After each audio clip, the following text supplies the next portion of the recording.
అప్పుడెప్పుడో పవన్ కళ్యాణ్ మాట్లాడుతూ 30,000 మంది మహిళలు కనిపించకుండా పోయారని అన్నారు. కూటమి అధికారంలోకి వచ్చాక వాళ్ళ జాడ తెలుసుకునే ప్రయత్నమైనా చేయలేదు. ఇప్పుడు P4 కోసం జరుగుతున్న సర్వేలో 4,47,000 కుటుంబాలు కనిపించకుండా పోయాయని అంటున్నారు. రాష్ట్ర వ్యాప్తంగా లక్షలాది మంది కుటుంబాలు ఎక్కడ ఉంటున్నాయో తెలియని పరిస్థితి నెలకొంది. గ్రామ వార్డు సచివాలయాల ద్వారా జరుగుతున్న ఇళ్ల సర్వేలో ఈ విషయం వెలుగు చూసింది. దాదాపు 4.5 లక్షల కుటుంబాల వివరాలు తెలియాల్సి ఉందని తేలింది. వీరిలో ఎక్కువ మంది పేదలే. పేదరిక నిర్మూలన కోసం రాష్ట్ర ప్రభుత్వం చేపట్టిన P4లో భాగంగా రాష్ట్ర వ్యాప్తంగా ప్రజల స్థితిగతులు వివరాలు సేకరిస్తున్నారు. ఈ ప్రక్రియలో భాగంగానే 4,47,000 కుటుంబాల వివరాలు వెల్లడి కావడం లేదని తేలింది.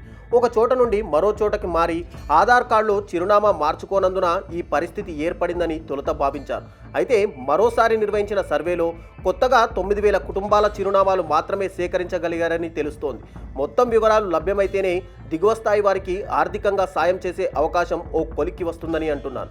సర్వే సజావుగా నిర్వహిస్తే కొత్త ప్రాంతాల్లో ఉన్న వారి వివరాలు ఆ ప్రాంతంలోని సచివాలయ సర్వేలో వెల్లడయ్యే అవకాశాలు ఉంటాయి. పాత సచివాలయాల సర్వేలో కనిపించకుండా పోయిన కుటుంబాల వివరాలు ఇతర ప్రాంతాల్లో కూడా వెలుగు చూడలేదంటే సర్వేలో లోపముందన్న వాదన వినిపిస్తుంది.